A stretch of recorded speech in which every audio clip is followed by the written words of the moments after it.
And we went through all these word problems in class, but I want to review in case the students want to go home and actually review on the lesson. We're working on fractions,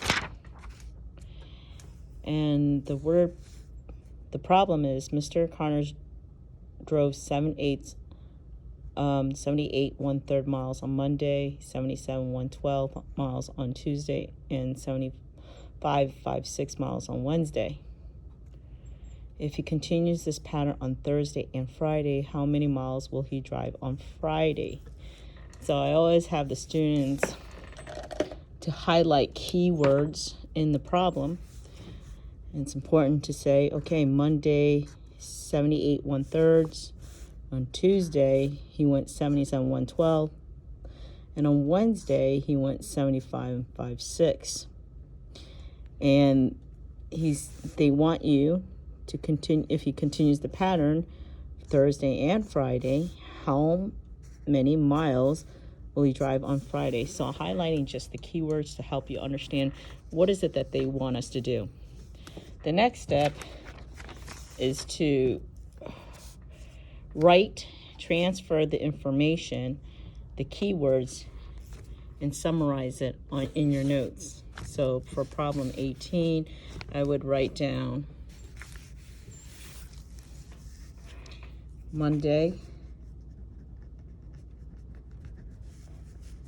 78 1/3. Tuesday is 77 1/12. And Wednesday was 75 5/6. First thing we need to do is recognize we're trying to figure out the rule or the pattern to solve.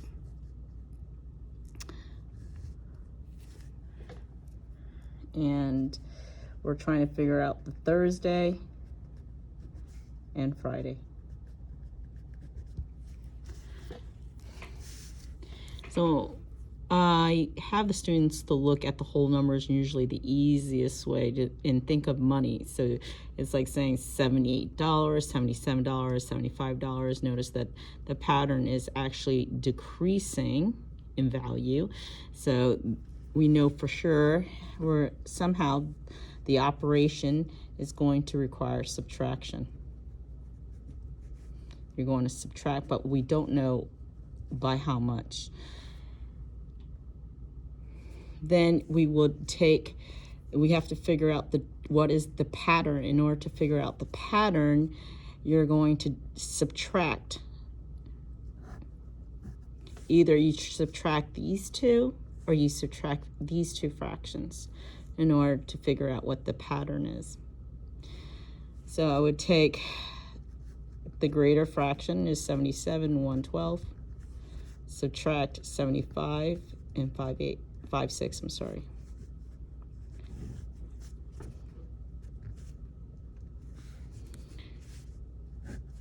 Since these two fractions, the denominators are not the same, we have to find the least common denominator.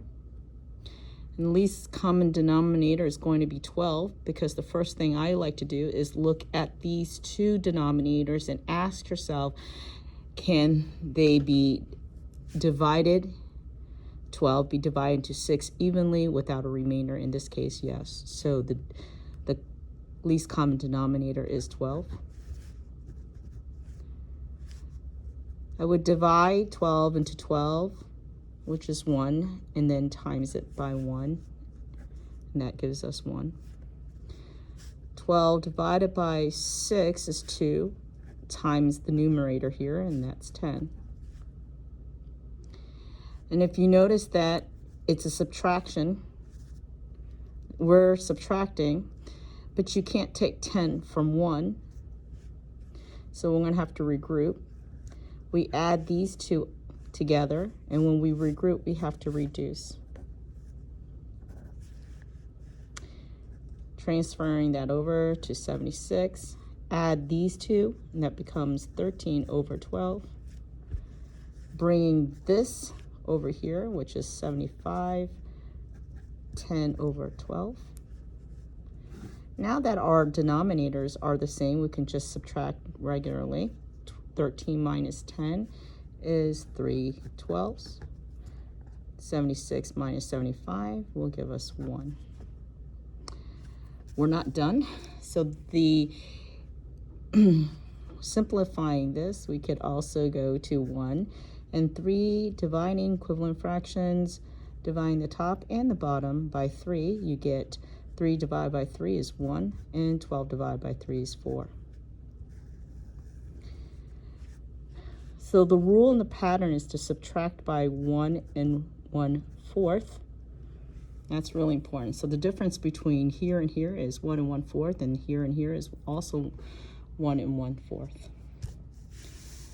Now we need to figure out Thursday and Friday. So we take the last fraction they gave us, which is Wednesday. So he left off the 75, 5, 6. And the rule here is to subtract 1 and 1/4.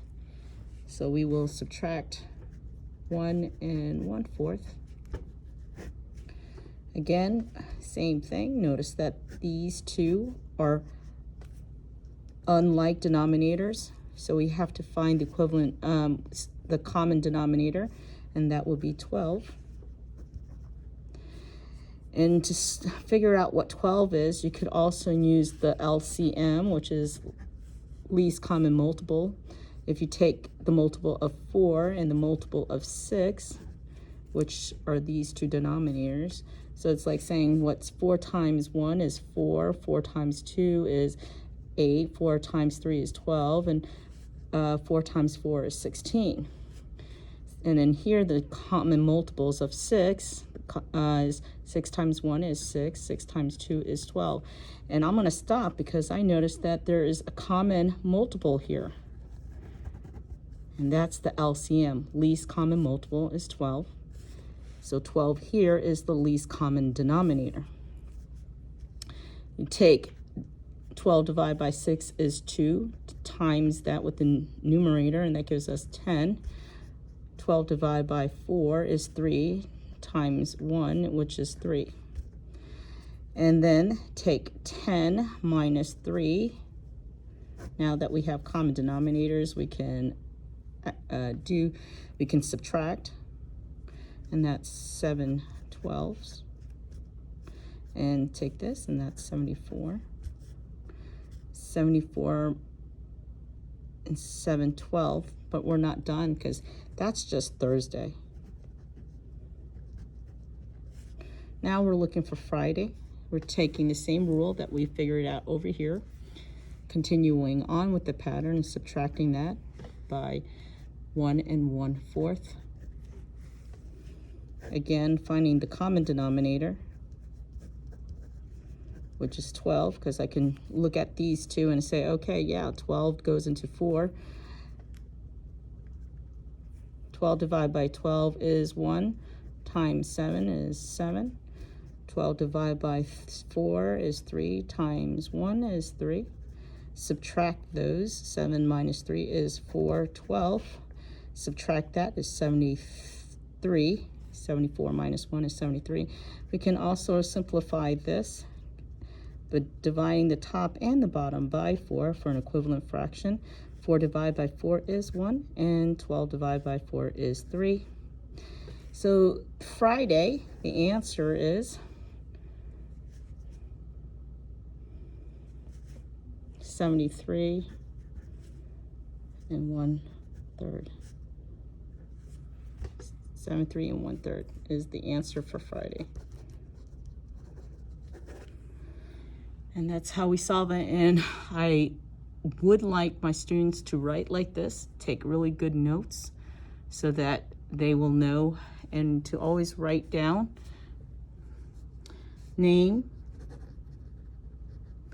In this case is Ms. Donahue. Today's date is January the 28th. I always put the math and the page so that and the problem number, so that you can actually go back and use this as a reference. Note taking and keeping things neat is really important. And let's see here. And to look, just to verify, so that you guys can see, it's just the teacher's book, and it's 73 1/3 mile, and that's correct.